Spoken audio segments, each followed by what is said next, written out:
bananunula Uganda tebanazalibwa bana banyankole bakyatufuga era mwenweze. We are still being led, not because that Ugandans are weak. Tuina bannabyabufuzi ababbi abafere. These politicians, the opportunists, wasanga wa genocide.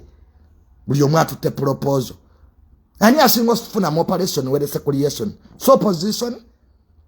Wano General Kayihura bamujja ku Inspector General of Police. Bagenda oleeta report nga bo opposition be basinga okunwa amafuta ga police. Ebyo nabyo juniors yabiwandiika. General Kayihura nga ava ku Inspector General of Police. Report yajja. Nga basinga okunwa amafuta ga police bo opposition. Which type of opposition is this? Nze chovolanga Gen.Muhoozi kajja atufuge. We have nothing to do. Kati eggwanga tuliwe Bobi Wine omuzannyi wa film. Muleka abantu abali soba wamma bajje bafuge eggwanga tugende maaso. How are we going to be in those discussions for how long? Tugenda zibeera mudi. Omanyi Ugandans don't respect knowledge. Nze junior singani na vice president. Ne muliye omunwanisa mundoga bafulu figa basibira mu masabo kusendekera mayembe. We don't nurture talents. Muliye omuwana ba Nigeria ngai bayimba. Why don't you love your own? Ugandans don't love their own. Nekati junior amia mumpalana mujje munebuzeeko. Tine junior bino byonna ebintu obima golaba nawe ensoma ompita lumbuye. Ne obisanga wa lumbuye. Sa President 7 yavuddemu olubuto. Simanya President 7 yafa tekyapa mere yatufuga bye baagala. Intellectualism has gone down in this country and on all levels. Tofa bagezi tetugenda kuwagala. Nyema kiveri akyogera.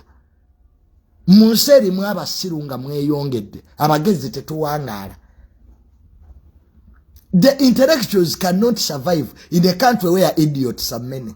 That's chechiri mu Uganda.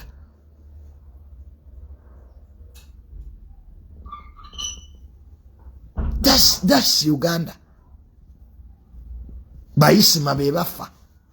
Abasiru bali eri mu poko joint. Nonga nsinga omugenzi yisima okufa. Wafaawo ebivubuka bya nupu nga musanvu. Yes. Mugasa ki ensimu.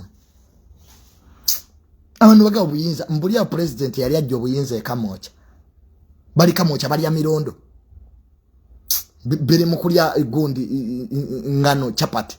But they are still waiting for power.